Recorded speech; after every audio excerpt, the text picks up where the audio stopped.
વડોદરામાં ward number 5માં ચૂંટણી પ્રચાર દરમિયાન કિશનવાડીમાં ભાજપના કાર્યકરો અને જનતા વચ્ચે હાથાપાઈના દ્રશ્યો જોવા મળ્યા હતા।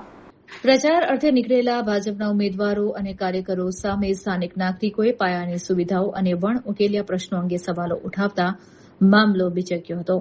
સ્થાનિક સૂત્રોના જણાવ્યા અનુસાર વોર્ડ નંબર 5માં પોતાની હાર ભાડી ગયેલા ભાજપના અગ્રણીઓ જ્યારે પ્રચાર માટે કિશનવાડી પહોંચ્યા ત્યારે જાગૃત નાગરિકોએ તેમને અટકાવી કામગીરી બાબતે ઉલટ તપાસ કરી હતી।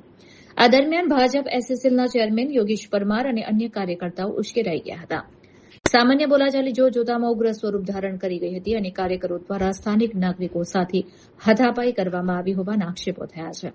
વિપક્ષ અને સ્થાનિકોનો આરોપ છે કે જ્યારે જનતા પોતાના પ્રતિનિધિ પાસે હિસાબ માંગે છે ત્યારે સત્તાધારી પક્ષ શક્તિના જોરે અવાજ દબાવવાનો પ્રયાસ કરી રહ્યો છે। આ ઘટનાને પગલે સમગ્ર વિસ્તારમાં તણાવભરી સ્થિતિ સર્જાઈ હતી અને લોકોમાં રોષ જોવા મળ્યો હતો। ચૂંટણી ટાણે જ બનેલી આ હિંસક ઘટનાએ વડોદરાના રાજકીય આલમમાં ગરમાવો લાવી દીધો છે। હવે જોવાનું એ રહેશે કે પોલીસ આ મામલે શું કાર્યવાહી કરે છે અને મતદારો આ વર્તનનો જવાબ કઈ રીતે આપે છે।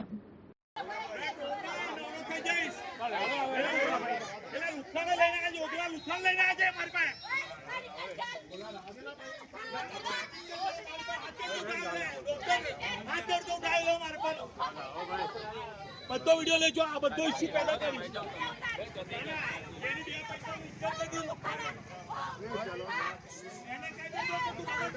છોકરા પર હાથ લગાવો મારી વાઈફની ટિકિટ ત્યારે આમ આદમી પાર્ટીથી ફાઇનલ થાય તો બધાની થઈ ગયા જાને બોસડી ના પૈસાની ઇજ્જત નહીં કે નહીં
ખરાબ લાગે તમારી જાણમાં ના તાકાતો તો ઉપર લડવા નીકળ્યા છે બેઠો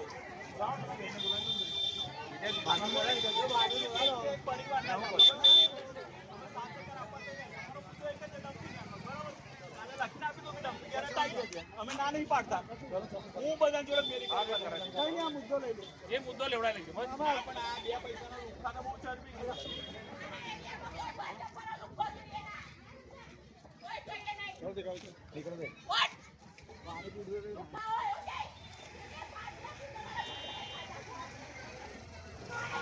રૂપિયા ખાવા તો વાર કેટલી લાગે તમારી માને તમારા જોડે 105 આવો તમે